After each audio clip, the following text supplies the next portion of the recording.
Hi all, my name is Beth and I work as a money advisor for Melin Homes as part of the money advice team.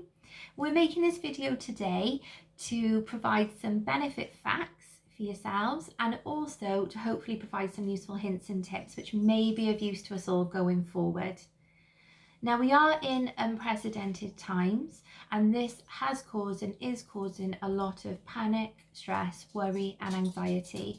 But please be rest assured that we are here to help support you as much as we possibly can, and we will all get through this together. First thing to note, information is changing rapidly. Literally a few moments before making this video, we received an update from the DWP, which I will go into shortly, but it's just going to show how quickly things are changing. We are keeping on top of these changes to ensure the information and advice that we provide you is both correct and factual. But please be aware the information is changing very, very quickly. Secondly, there isn't a one-size-fits-all approach, and it's important that you access the correct help and support that's suitable for your circumstances. What may be suitable for one household may not be for another one. So make sure you access correct advice and support prior to making any big decisions. Okay, so let's start with universal credit. If you currently claim universal credit and you are self-isolating, you will be classed as having a limited capability for work. You don't need to provide a fit note, but what you will need to do is go onto the NHS website. Hopefully there will be a link either in this screen or above where you can obtain a self-isolation note. Now, the note would normally be applicable for people who have been diagnosed with the virus, who are showing symptoms of the virus, and those who are having to self-isolate because someone in their household has or could have the virus. Okay, so you literally go onto the website, go through to the self-isolation note, answer the questions, and then if it's appropriate, a note will be issued to yourselves. You can then use this for your universal credit claim. So then they can see, right, okay, you're self-isolating for these reasons. If you claim job seekers or you're on universal credit as a job seeker, you must let your work coach know that you are self-isolating and agree a new claimant commitment. You can do this on your journal if you're on universal credit. And once again, you go to the NHS website, you obtain a self-isolation note, and you can use that as evidence. So make sure that your work coach knows that you are self-isolating. If you are making a new claim for universal credit, we've all seen in the news that in 8 days, they've received over 500,000 phone calls. With universal credit, there is something called Verify Online. We know that not everyone can use it. We know that it doesn't work for everyone. However, if you are able to use that system, please do. It will save you a lot of time and it will save making a phone call to the DWP. So please use that system online if you can. It's Verify Online. As you go through your claim, it does take about an extra 20 minutes, but then once you've got yourself up and running, your claim is up and running, you can access an advance payment, you're set to go. If you can't use Verify Online or it won't allow you to use that function for whatever reason, there's usually a pop-up will come up and you can say, I can't do this online. From that then, the new information that we've received just before this video is that the job centre will now contact you. So don't ring them, they will contact you, they will book a telephone appointment with you, and then that's when they'll be able to verify who you are, make sure your claim is correct and is up and running, and discuss an advance payment and access a payment and things like that. It's very, very important you keep your phone on, you have it to hand, and you even answer a call from an unknown number, because they do have a backlog, as we can all appreciate, but they are trying to make contact with people as quick as possible. So please keep your phone on you, and they will be in contact to make an appointment. Okay, don't forget the rent increase takes effect on the 6th of April. If you're on universal credit, on the 6th of April, you need to update update your change of circumstances. You need to put your new rental charge in your updated circumstances and follow it up with a diary note or a journal note on your journal. Very important. This is to ensure you receive the correct entitlement for that assessment period if your rent has been increased from the 6th of April. With universal credit, it is a calendar month payment. So you would normally wait a number of weeks before you can access, before you receive your first payment. However, once you've got your claim up and running and you are verified, you can access something called an advance payment. You can usually have up to 100% of your award, but you will need to pay this back, and normally that gets deducted from your UC entitlement over and up to a period of 12 months. With this advance payment, if you do access it, usually you have housing costs provided within it, so please ensure you pay this direct to your landlord. With universal credit, you'll get your housing costs paid direct to you, and it's then your responsibility to ensure you pay your landlord your rent. So please make sure you do this. Any questions or queries, just let us know and we'll see what we can do to help. Universal credit has a journal facility. I personally love the journal facility. I think it's a fantastic development within the benefit system. In this journal facility, you are able to leave queries, comments, questions, etc. Please try and use this as much as possible because their phone lines are inundated. Now, they're not going to be able to reply straight away because they have to be helping people getting their claims up and running, doing telephone verification, etc. However, they will get back to you when they can. Really important to use this journal facility for once you've made a change on your claim, just reiterating that change on there, any queries, any questions going forward. Universal credit claimants who are self-employed and have to self-isolate, one of the things that have been brought in is that the minimum income floor has been removed from their award whilst you are self-isolating. This is an important thing to note.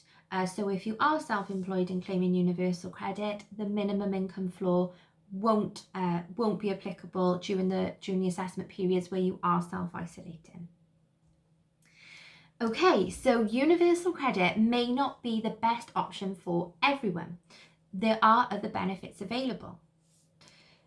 Statutory sick pay.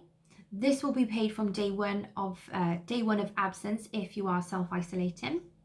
If you are not entitled to statutory sick pay, you may be entitled to New Style Employment and Support Allowance, ESA, or Contribution-Based Job Seekers Allowance, JSA. They're normally telephone calls to start the claim, but that could be another method of income for yourselves. If you currently claim working tax credits, you will be entitled to a 4-week grace period where you'll be able to work less hours and still claim it. Also, a lot of people are due to have their face-to-face assessments for things like Personal Independence Payment, that's PIP, ESA, Employment and Support Allowance, Work Capability Assessment for Universal Credit, Disability Allowance, Attendance Allowance, etc. The DWP have currently suspended face-to-face assessments for a minimum of 3 months. However, they will be getting in contact with people to either do a telephone assessment or to book an appointment in a number of months' time when everything has settled down. So please don't worry if it has been cancelled. They will contact you and, like I said, either do a telephone assessment or look to book an appointment for the future. So that's that. I think one of the key messages we want to get across is please ensure you access the right help and support before making a claim for benefits. It is quite complex and there are different people fit different circumstances. So please ensure you get the right help and advice before making a decision. For example, somebody whose income has decreased due to the coronavirus may be advised to claim universal credit, but this may not be the best option for them. Some people in receipt of tax credits will lose out in the long run if they make a claim for universal credit. So please make sure you access the correct advice prior to making a claim. There are a number of agencies out there, ourselves included. So please let us know. We'll see what we can do to help, and we'll try and provide the best advice that we can at that time. We are currently inundated with phone calls, but we will call you back. Alternatively, you are able to email the Money Advice team. Either an email address will come across here, or it'll be in the link above. And feel free to send us an email directly to the Money Advice team, giving us a brief outline of your circumstances, and we will literally assess and see what we can do straight away. You know, as soon as we can get to you, we will. But please contact us. There are other agencies available where you can seek help and advice from. Citizens Advice are currently offering telephone advice, so please utilise that service, as they are also accredited advisors, as well as a number of other agencies as well. Melon Advisors, we are here to help you, so please don't worry alone. Please don't suffer in silence. Please don't feel, I've got no one to call, I don't know what to do, and do nothing. Contact us. Let us see what we can do. We will look at your circumstances and we will do what we can to help and support you during this time. So a few things to consider looking to help manage us going forward would be, this would be the ideal time now to make a budget. So have a look at what you've got coming in and have a look at what you've got going out. Obviously the income can be a little bit uncertain at the moment, but if you know what your outgoings are, that's a great place to start. When you look at your income, the first thing we would look at doing would be maximising your income. So making sure you are claiming everything that you should be. So could you be eligible for council tax reduction? Talk to your local authorities about that. Contact us, we can also assist. There could be potential claims of carers allowance, disability benefits. Different things are out there for different people to help maximise your income. So that's the first thing you need to do. Don't forget, if you're over state pension age, don't forget to look at pension credit, because that may be of some use and help to yourselves as well. Once you know what your income is and you're trying to maximise it as best as you can, you'll be looking at your outgoings. So where is your money going? Where are you paying your bills to? How much have you got to pay? When are they due to come out next? Our first piece of advice would be to contact them. I know their phone lines are busy, I really do know that, but please contact them. Try and set up a repayment plan with them. I'm sure they're going to be understanding given the current circumstances that we are all in. But setting up a repayment plan and something that is affordable for yourselves for when things go back to normal. It's not just now, it's when we return to normality as well.